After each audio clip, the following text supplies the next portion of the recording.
வணக்கம். இன்றைக்கி நம்ம பார்க்க போகிற சமையல் ரொம்ப சிம்பிளாக பண்ணக்கூடிய பிரிஞ்சி சாதம் எப்படி செய்யலாங்கிறத பார்க்கலாம். பிரிஞ்சி சாதம் நிறைய மெத்தடில் பண்ணுவாங்க. இது வந்து மசாலா இல்லாமல் மைல்டான டேஸ்ட்டில் சூப்பராக இருக்கும் இந்த வெள்ளை பிரிஞ்சி. வாங்க எப்படி செய்யலாங்கிறத பார்க்கலாம். இப்போ ஒரு குக்கர் எடுத்துக்கலாம். இப்போ இதில் பார்த்தீங்கன்னா அதில் ஒரு 2 டேபிள் ஸ்பூன் நெய் சேர்த்துக்கலாம்.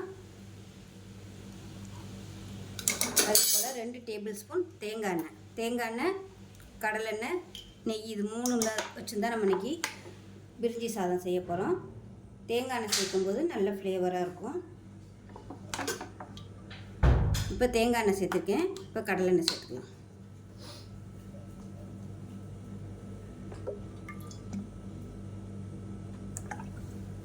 மொத்தம் வந்து 6 டேபிள் ஸ்பூன் அளவுக்கு எண்ணெய் சேர்த்துருக்கேன். இப்போ எண்ணெய் நல்லா சூடானதும் ஒரு பிரியாணி இலை சேர்த்துக்கலாம். இது கூடவே பட்டை, கிராம்பு, அன்னாச்சிப்பூ, ஸ்டார் அனீஸு, ஏலக்காய் எல்லாமே சேர்த்துக்கலாம். இப்போ கரம் மசாலா எல்லாமே பொரிய ஆரம்பிச்சிருச்சு. இப்போ இதில் மீடியம் சைஸாக ஒரு பெரிய வெங்காயம் நீளமாக நறுக்குனதை சேர்த்துக்கலாம். இது கூடவே புதினா, கொத்தமல்லி ஒவ்வொரு கைப்பிடி எடுத்து வச்சுருக்கேன். அதையும் இந்த எண்ணெயில் போட்டு வதக்கிக்கலாம்.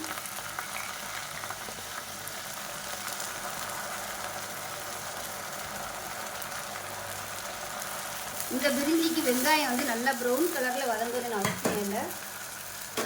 லேசாக கண்ணாடி பதம் வதங்கினா போதும். ரொம்ப கலர் மாறுச்சுன்னா பிரியாணியோட கலர் வந்து ஒயிட் கலரில் வராது.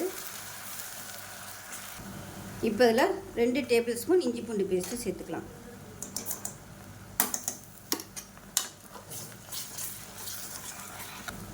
இப்போ இஞ்சி பூண்டு பேஸ்ட்டு நல்லா வதங்கிடுச்சு. இப்போ காய்கறிகள் எல்லாமே சேர்த்துக்கலாம். இப்போ இதில் பார்த்தீங்கன்னா ஒரு கைப்பிடி அளவுக்கு பீன்ஸு, ஒரு கைப்பிடி கேரட்டு, ஒரு கைப்பிடி பட்டாணி, இது வந்து ஃப்ரெஷ் பட்டாணி, நீங்கள் காஞ்ச பட்டாணி கூட யூஸ் பண்ணிக்கலாம். அதே மாதிரி ஒரு கைப்பிடி அளவுக்கு சோயா சங்க்ஸ் சின்ன சைஸாக சுடுதண்ணியில் போட்டு ஊற வச்சு தண்ணியை பிழிஞ்சிட்டு எடுத்து வச்சுருக்கேன். அதே மாதிரி ஒரு கைப்பிடி அளவுக்கு காலிஃப்ளவர், இதுவும் சுடுதண்ணியில் போட்டுட்டு தான் எடுத்து வச்சுருக்கிறேன். இப்போ இது எல்லாத்தையுமே சேர்த்துக்கலாம். இப்போ எண்ணெயில் வந்து நல்லா வறுத்துட்டோம்னா டேஸ்ட்டாக இருக்கும். இப்போ இது கூடவே காரத்துக்கு பச்சை மிளகா தான், அதனால் நான் வந்து ஒரு 10 பச்சை மிளகா கீறிட்டு எடுத்து வச்சுருக்கிறேன். இது கூடவே ஒரு கைப்பிடி அளவுக்கு உருளைக்கிழங்கு கட் பண்ணி தண்ணிக்குள்ளே ஊற போட்டு வச்சுருக்கேன். இப்போ அதையும் சேர்த்துக்கலாம். இப்போ நான் எடுத்துருக்க அரிசி பார்த்திங்கன்னா 1/4 கிலோ அரிசி எடுத்திருக்கேன். அது அளவு அரிசி எடுத்திருக்கேன். அதனால் எல்லாமே ஒவ்வொரு கை எடுத்துக்கோங்க. இது எல்லாத்தையுமே இந்த எண்ணெயில் வதக்கிக்கலாம். இப்போ 1 டீஸ்பூன் உப்பு சேர்த்துக்கலாம், இந்த காய்கறியில் உப்பு பிடிக்கிறதுக்காக.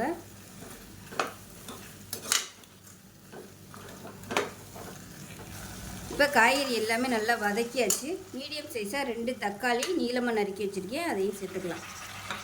சேர்த்துட்டு இது எல்லாத்தையுமே நல்லா வதக்கிக்கலாம். ஸோ இது எந்த அளவுக்கு நம்ம எண்ணெயில் வறுக்கிறோமோ அந்தளவுக்கு நல்லா பிரிஞ்சி சாதம் நல்ல டேஸ்ட்டாக வரும். இதனால் நல்லா வதக்கிறது தான் முக்கியம். அப்போ தான் நல்ல ஃப்ளேவர் கிடைக்கும். இதுக்கு சைடிஷே தேவையில்லை, எல்லா காய்கறியும் சேர்த்துருக்கிறதுனால வெறும் ஊறுகாய் இல்லை வடகம் வச்சு சாப்பிட்லாம். பசங்க லஞ்சு கொடுக்குறதுக்கு ரொம்ப ஈஸியாக இருக்கும். முதல் நாளே எல்லாத்தையும் நறுக்கி வச்சுட்டோம்னா ஈஸியாக பண்ணிடலாம்.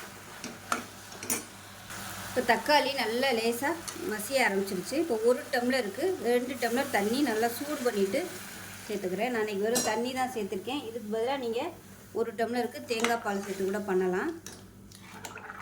நான் இன்றைக்கி வெறும் தண்ணியில் தான் பண்ணியிருக்கேன். இப்போ இது கொதிக்க ஆரம்பிக்கட்டும். இந்த சைடு ஜீரக சம்பா அரிசி தான் எடுத்திருக்கேன். நீங்கள் பிரியாணி அரிசி எடுக்கிறதுனால எடுத்துக்கலாம். நல்லா ஒரு 20 நிமிஷம் நல்லா ஊறிடுச்சு. 2-3 தடவை கழுவிட்டு 20 நிமிஷம் ஊறிட்டு தண்ணியை வடிச்சிட்டு எடுத்து வச்சுருக்கேன். இப்போ இந்த தண்ணி வந்து கொஞ்சம் கொதிக்க ஆரம்பிக்கட்டும். உப்பு கம்மியாக இருக்குது, உப்பு சேர்த்துக்கலாம். இப்போ இது கொதிக்க ஆரம்பிச்சிருச்சு. ஊற வச்சுருந்தா அரிசியை சேர்த்துக்கலாம். பிரியாணி அரிசி யூஸ் பண்ணுறதா இருந்தாலும் இதே அளவு தான் தண்ணி, 1 டம்ளருக்கு 2 டம்ளர் தண்ணி. இப்போ இது நல்லா கலந்துடலாம். வெறும் அரிசி மட்டும் நம்ம யூஸ் பண்ணுறதா இருந்தால் 1.5 பங்கு போதும். இது நம்ம காய்கறி எல்லாம் சேர்த்துருக்கிறதுனால 2 டம்ளருக்கு தண்ணி வச்சோம்னா தான் நல்லாயிருக்கும், இல்லைன்னா ரொம்ப அப்படியே ட்ரை ஆயிரும். இப்போ நல்லா கலந்தாச்சு. ஒரு அரை முடி லெமன் ஜூஸ் பிழிஞ்சு விட்டுக்கலாம்.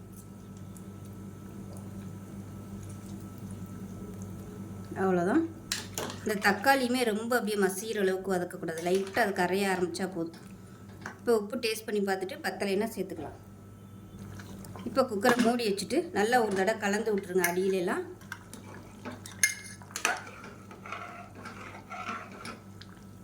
கலந்து விட்டுட்டு நல்லா ஒரு 2 விசில் விட்டுட்டு நல்லா ஸ்டீம்லாம் இறங்கினதுக்கப்புறம் தான் ஓப்பன் பண்ணணும். விசில் வந்ததுக்கப்புறம் பார்க்கலாம். இப்போ 2 விசில் விட்டு ஸ்டீம் நல்லா இறங்கிருச்சு. இப்போ ஓப்பன் பண்ணலாம். பாருங்கள், நல்லா சூப்பராக வெள்ளை வெள்ளையன்னு அருமையாக வந்துருச்சு. நல்லா உதிரி உதிரியாக இருக்குது பாருங்கள். ஆறுச்சுன்னா இன்னுமே நல்லா பொல பொலன்னு வந்துடும்.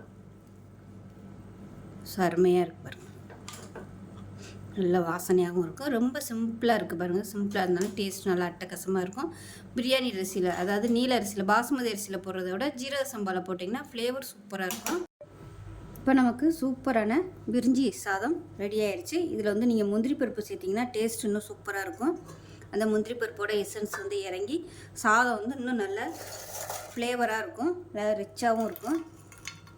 இதுக்கு வந்து எதுவுமே தேவையில்லை. வடகம் வச்சு சாப்பிட்டிங்கன்னா அட்டகாசமாக இருக்கும். ஸோ இதே மாதிரியே செஞ்சு பாருங்கள். செஞ்சு பார்த்துட்டு எப்படி வந்துச்சுங்கிறத சொல்லுங்கள். வீடியோ பிடிச்சிச்சின்னா லைக் பண்ணுங்கள், கமெண்ட் பண்ணுங்கள், சேனலை சப்ஸ்கிரைப் பண்ணுங்கள், பக்கத்தில் பெல் பட்டனையும் ப்ரெஸ் பண்ணுங்கள். நன்றி.